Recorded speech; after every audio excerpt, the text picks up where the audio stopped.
Welcome to our discussion. We're so glad that you have joined us. I'm Norm Peckham, and I have with me Dr. Ariel Roth, and we're going to discuss what would normally have been thought from going from the simple to the complex. But the more we have studied, science has progressed, and we found out that the very simple is very complex. So we have to talk about from the complex to the more complex. Where do we go in this, Ariel?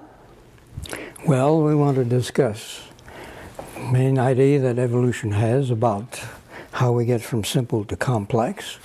We have advanced organisms. How did they get there? We know that life is very hard to start, but beyond that, how did simple life get to be more complex? Yeah, in other words, in the evolutionary model, something was supposed to happen that was very simple, and then natural changes would let that get more complex and more complex until it got complex enough to be you or me. Exactly. And so we want to examine the possibilities of that happening.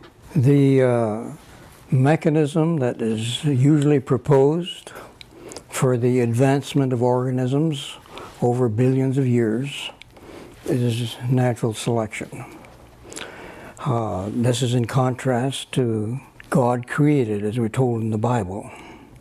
Two very different ideas. So the natural selection would mean that the environment or the competition would make it so that certain ones could survive better, and they would be selected out, and their genes could be passed on. Well, that's the mechanism that Charles Darwin proposed. Okay. In his very famous book, The Origin of Species, he suggested that we have two factors working here to produce natural selection. And it's important to keep the two in mind because it doesn't work without these two factors. First one is that we have variation. And everyone is aware that to a certain extent there is variation in nature. Offsprings are not always like their parents, and Charles Darwin himself used roses. One of the means of variation would be a mutation of some kind. Right, Okay. definitely. Something like that would be a variation. That would be a variation. Okay. And Charles Darwin suggested these roses might, they change. We have different kind of rose plants and so on. And that's one of the features of his model that we need to keep in mind. The second one is overproduction. Charles Darwin talked about flies going around laying several hundred eggs. And of course, you know, the world would soon be overcome with flies if they all survived. So because there's overproduction, this competition is who's going to survive. Okay. Now, the key to his idea is that we have this variation, we have this overproduction, so there's competition, and may the best man win. May the best man win.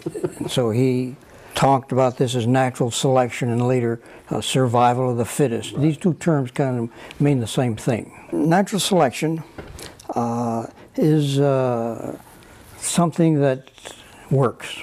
It works on the simple level. At a simple level, natural selection works. Okay. But it doesn't work at the complex level. So if you have a process that is working, say, in a microevolutionary environment, and you say it doesn't work in a larger, more complex environment, why? Well, the problem is that complex things are very hard to make and put together. Now, natural selection works, for instance, for antibiotics. We know that there are germs that become resistant to antibiotics. And that's a very simple kind of change in a microorganism. On the other hand, if you're going to change a sea urchin to a fish, which we call macroevolution, that's where natural selection is in trouble. Okay, you're going to tell me why. Yeah. Okay. So microevolution, which is the simple changes, works. Macroevolution does not work. There are several problems with natural selection that you need to keep in mind as to why it doesn't work for complex things. One of the problems is that many mutations are harmful. This is not often understood, but well appreciated by those who studied mutations. That means that if there was most mutations would damage the individual and make it less likely to survive. Exactly.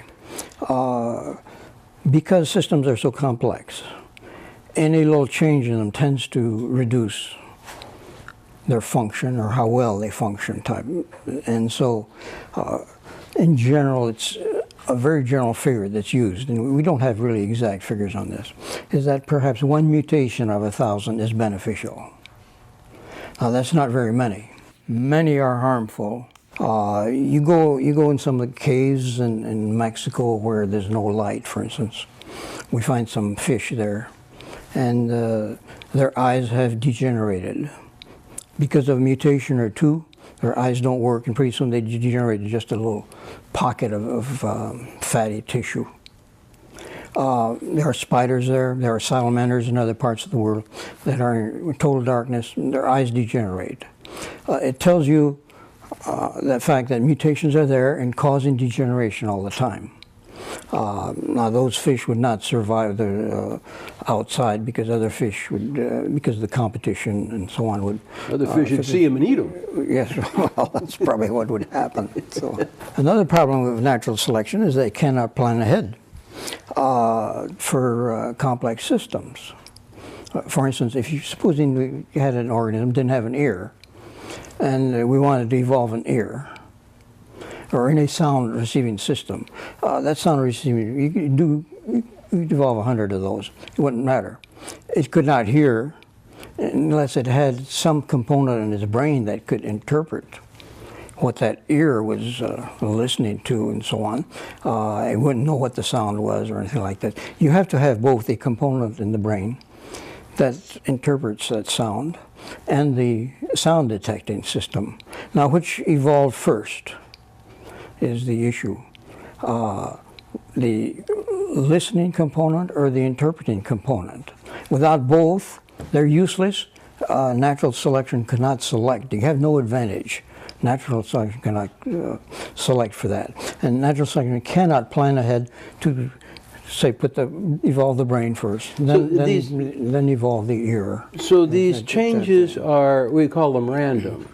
If I were to put a whole bunch of mechanical parts into a box and shake it and hope that a typewriter would come out of that, if I shook it enough that they would organize themselves into a typewriter, we'd have to say that there was the chance could do that. But I think I could shake that pretty well for an awful long time and never expect it. It takes planning to put those parts together, to manufacture those parts, to make something useful.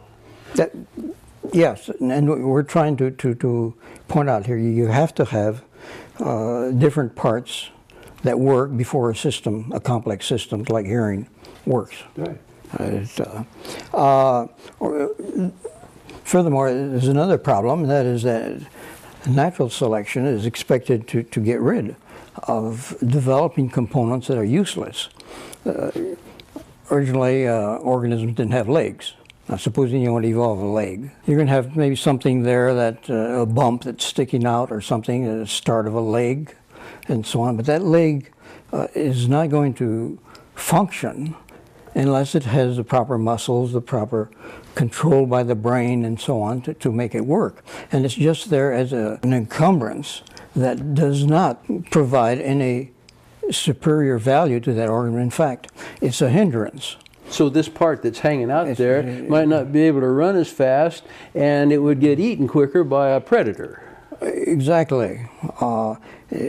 Until the thing can work, it doesn't have survival value. And so that's a third problem with the evolutionary model. This diagram here illustrates what we're talking about here. Supposing you want to evolve a muscle. We have the muscle there on the right, and you can see maybe we need a new muscle, you know, somewhere along this evolutionary route you had to start evolving muscles. But what good is a muscle unless you have a nerve connecting to it so that it can contract? And what good is the nerve if you don't have a control center in the brain to send the impulse to the nerve so the muscle will move when you need it to move? Well, we can answer that question, because if you cut the nerve, the muscle will go away, the muscle will atrophy, it will get smaller.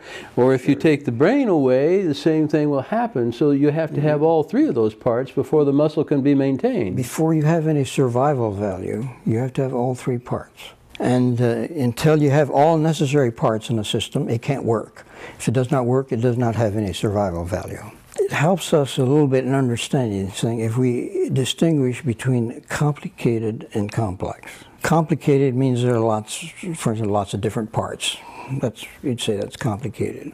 When you say it's complex, you mean that they are related to each other in a meaningful way, and especially in the discussion we're having here, especially in where they interact with each other. They're interdependent in biological systems. These are parts that are interdependent. So if you look at a bucket of sand, there's an awful lot of little parts there that really aren't related to each other. But if you look to something that has some function, the parts are related. Yeah, like this watch. See, this is complex. It's complicated also, but it's also complex because the various parts are related to each other. Okay. You've got these gears, and you know they're all necessary and they work with each other. They're interdependent. And in complex systems, we've got this. You got to have all the parts there. They have to work. Until all the necessary parts are there, you don't have survival of the fittest, and this is a problem with natural selection for complex systems. How did they arise? A major problem for evolution is that an entirely complex system has all its necessary parts, and that is called irreducible complexity. So there must be a whole host of examples like this. Yes, and natural selection will not develop these complex things. For instance, the genetic code. It tells you a little bit about the complexity of that genetic code. How did that arise? A genetic code is a code on the DNA that tells you, for instance, which amino acids you're going to put into a protein. And it's composed of a three-letter code. It has three bases to it and so on. And it takes three of these to designate one amino acid. How did that language get started? Without something that can interpret the code at the other end and put the right amino acid in its place. The code would have no value if it didn't mean something to somebody else or to some other thing. This is the problem. This is the problem.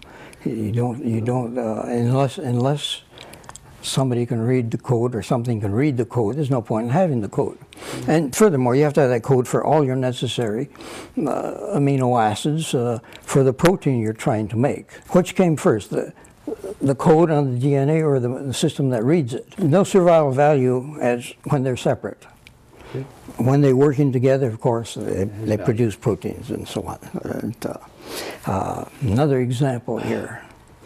Just a cross section here of a typical vertebrate eye, and you've got, you can see the pupil where the light comes in here from right, and so on. And you have this iris that regulates the side of the pupil.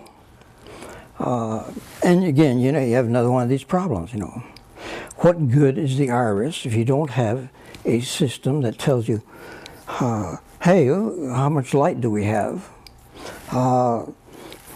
do I need to close it or do I need to open it? Why would the muscles of the iris evolve till there was a system that could regulate their motion? Which evolved first? You don't have survival value until you have these various parts that are together there. Or we could, another example here is a caterpillar. How does a caterpillar turn into a butterfly? Why would a caterpillar, decide, hey, we're going to start making butterflies here in our system here?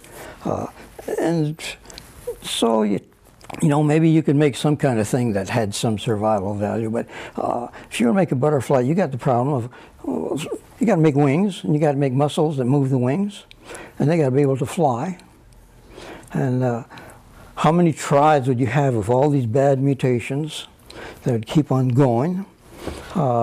And that there's in the scientific literature some attempts to try and explain that this phenomenon, this caterpillar monarch butterfly, is going to become a butterfly eventually. How did this all start up to produce a complex system? Well, some evolutionists, in an attempt to try and to answer this, have said, well, what happens a worm-like type and a butterfly-like type mated?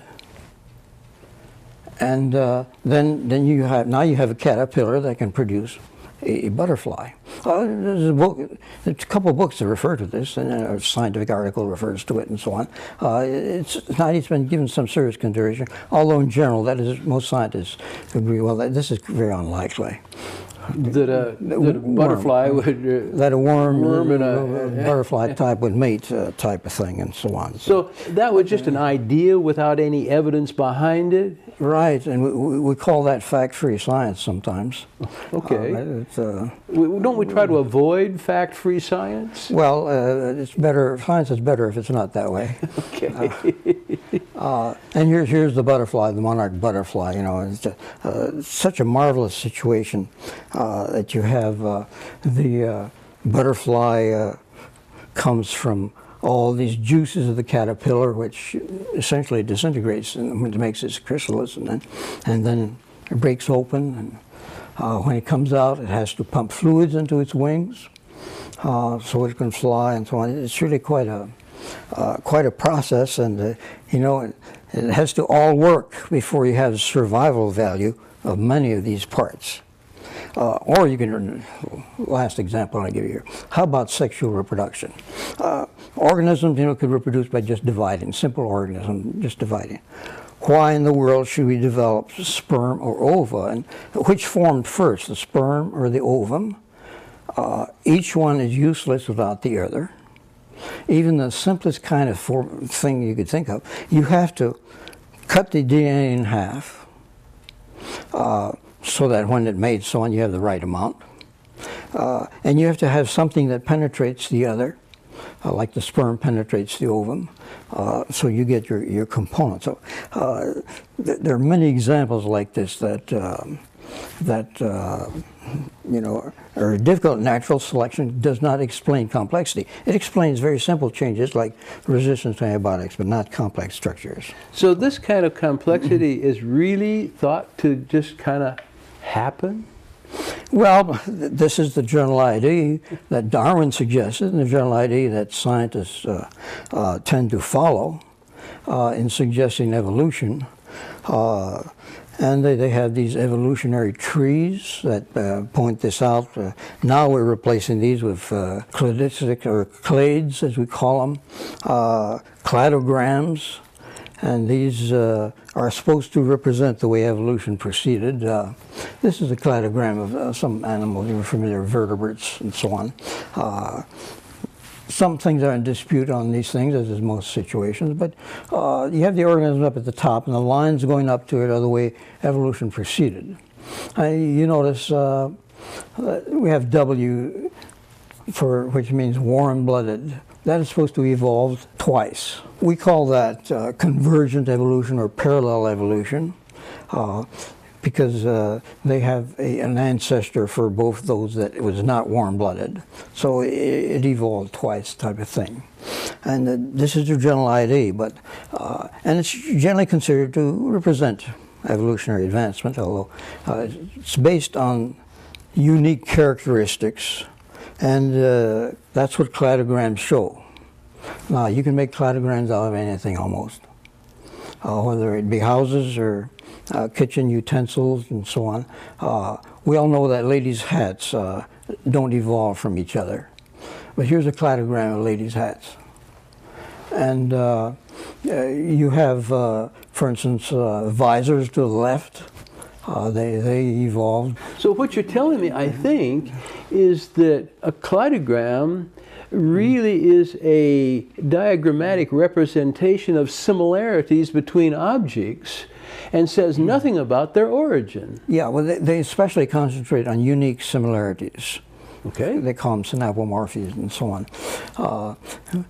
And when they make these cladograms, and they're quite sophisticated and so on, but they just show similarities, they don't show evolution. And that's what you need to keep in mind. In this cladogram, for instance, we have R's in several places. That's where ribbons for hats are supposed to have evolved. I mean, just showing you the details. This would be your parallel evolution, your convergent evolution occurring there in case of these hats, just to show you. You can make cladograms out of most anything. In this evolutionary history, we find that the search for a mechanism has been going on for a long time. Lamarck tried to suggest, well, things evolved by change and use type of thing. That idea was dropped. Darwin came along. As you can see on the slide here, the dates are given there. He came along and suggested mutations, well, at least changes. The term mutation was not in vogue at that time, but he suggested minor changes and so on. And that was quite popular for a while. And then mutations came along, the idea. They had some good evidence of mutations, although the data was debated at first. And that was an idea that was very dominant for a while. And then in the middle of the last century, we had what's called the modern synthesis.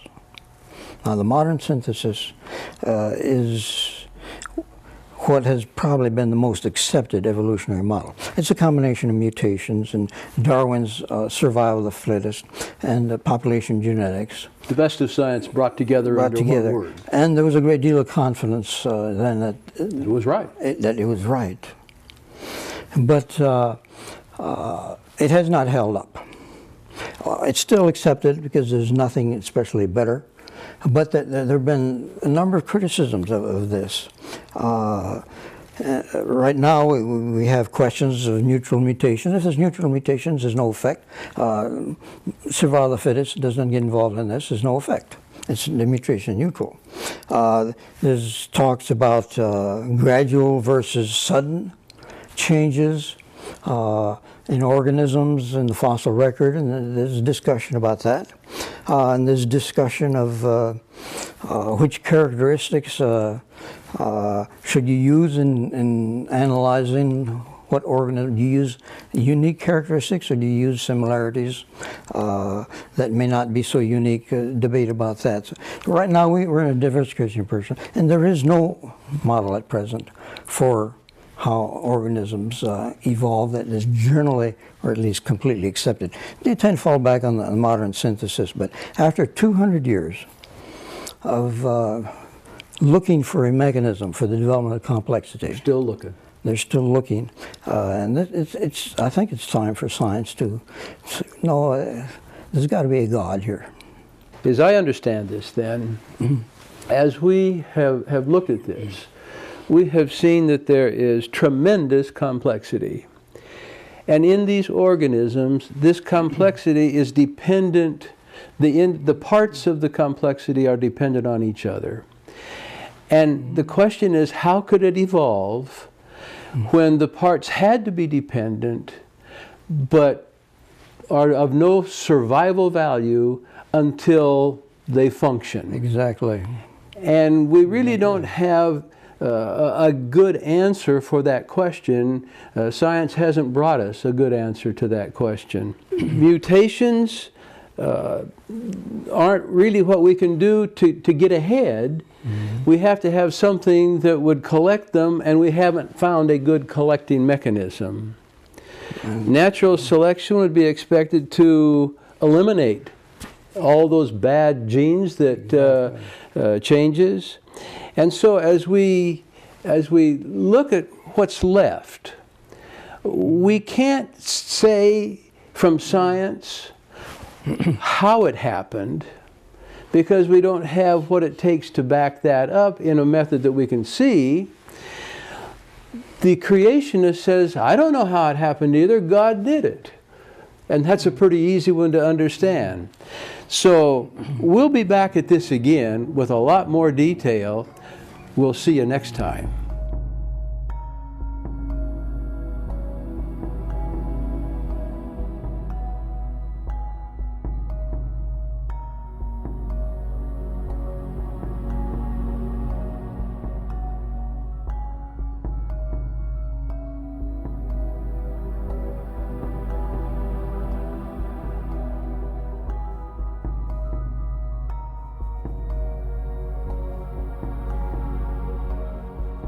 If you would like additional free information about these discussions, there is a PowerPoint resource available on the internet that covers many more details than could be provided in this lecture series. The resource is titled The Bible and Science and is available at scienceandscriptures.com. Be sure to add an S at the end of the word scriptures to get to the right web page.